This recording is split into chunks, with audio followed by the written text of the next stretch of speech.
And we start with our leading story where SABC News international editor Sophie Mokoena joins us live from Dar es Salaam as earlier promised in Tanzania, of course, at the Thabo Mbeki Africa Day annual lecture this afternoon. Sophie, it's so good to have you with us. Good afternoon. So very significant that this year's actual annual lecture coincided with the 62nd anniversary of the establishment of the then OAU, which served as a precursor to the now AU. And looking at this year's theme also being especially relevant as Africa navigates the complexities of a new international scramble for its resources as well as geopolitical influence.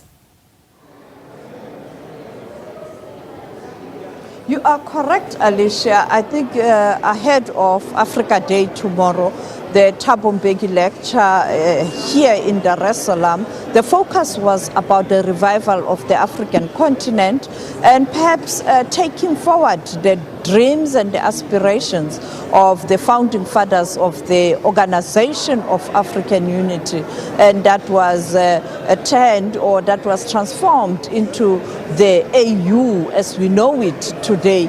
But with me, I have a guest from Malawi that speaks to the interest in this lecture and Africans coming together. This is an initiative by the two foundations, one from Thabo Mbeki Foundation and Julius Nyerere, the former president, late president of Tanzania, working together, trying to bring together Africans to discuss the future of the continent. I have the minister from Malawi who is going to be in conversation with us. Minister, you traveled all the way from Malawi. Why? I'm a Pan-African and had to come because I've always been following Thabo Mbeki's African Renaissance story. And today, hearing about the creation of African Renaissance clubs was very exciting for me because I believe that the future of Africa will not be imported. Africa can create its own future within Africa and again develop our own foreign policy based on our values, integrity and culture. So I had to come and be part of this. Well, particularly the young people who spoke at the end, very passionate, saying, you senior people, you are talking about history, we're talking now. And 2063 is just too far. How do you ensure that you take the young generation along as you travel this renaissance? You see, looking at the number of youth that are here today, I was impressed because we can't talk of African Renaissance without involving the youth. They are energetic, they are angry for change. We need to positively harness this anger and energy into positive development of our nations and Africa as a whole. Now, every government that leaves the youth behind will always lag in terms of development and economy. So we need to have deliberate efforts to involve the youth at all levels as far as developing the agenda of the country and Africa is concerned. So to be part of this, looking at the youth and again the creation of African Renaissance Club, we need to make sure that these things go to colleges as well as Sunday schools so that the youth should understand about Africa and what needs to be done for us to get where we want. Thank you so much, Minister, for your time. A number of people here. I'm going to speak to Lupi, who is the organizer and also an official from the Ashanti Gold, you know, the company. These are South Africans, but you played a different role. You took the lecture to Guinea-Conakry, tough, and now you are here in Tanzania. What does it take to organize this event? And perhaps tell us, the patron of the Thabo Mbeki Foundation, Thabo Mbeki, what was the brief to you? The brief for this year was, no matter what happens, I have to return to Tanzania, Dar es Salaam in particular.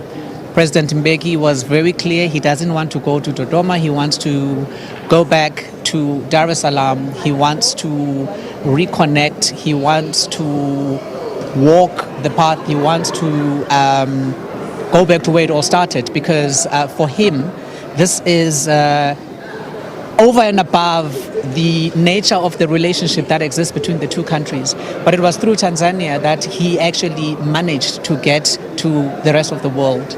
And he often talks of a story where when he was on his way to the airport, he had OR and he had former President Julius Nyerere ushering him out. So it was more of a personal thing for him. But most importantly, the decision was taken by the foundation to move the lecture across the continent, and ours is to continue going to these different places. This is, I guess, where the likes of Anglo Gold Ashanti come into play, the likes of William. It's comforting to know that we have partners in the private sector whom we can always call upon, and one does not have to sell a pitch. They just say, where do you want to go? And it's not even a matter of we have operations in that country. Where they are concerned, this is important work. The rekindling, or rather the actualization of the African Renaissance is a responsibility of all, no matter where you are, for as long as your roots are in Africa. And when he was in Morogoro, at the end where he was laying the wreath, he was very emotional. I'm sure he had a discussion with you guys behind the scenes.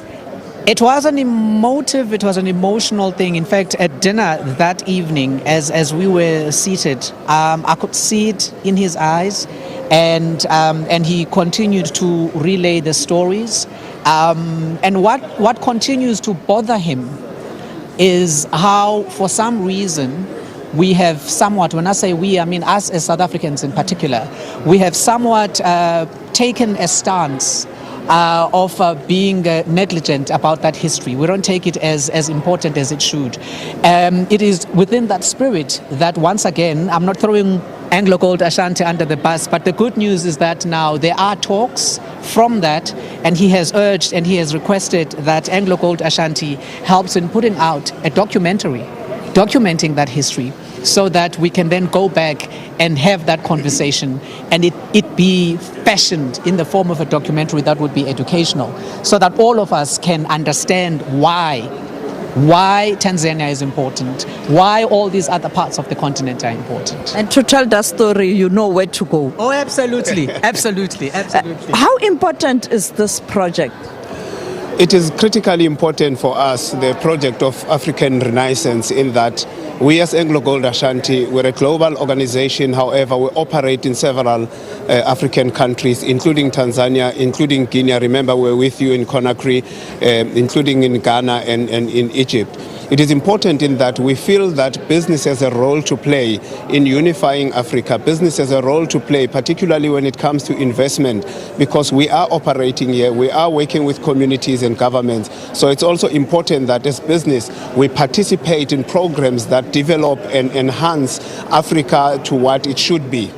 I understand support, but the Africans are saying we want to be empowered. Beneficiation. Yes, Anglo Ashanti, come work with us, but build infrastructure on our continent. We want to leverage on that value chain. We are working with governments, including in Tanzania and in Ghana and Guinea, when it comes to beneficiation. But we have already programs, many programs everywhere we operate, which involves a lot of young people in our value chain, in our supply chain, to ensure that young people participate. But very critical, we involved and we want to ensure that skills are a key thing. It will be no use of us having infrastructure that cannot be used. But we want young people in Africa to have this required skills to ensure that they are able to participate effectively in the value chain of mining in Africa in particular.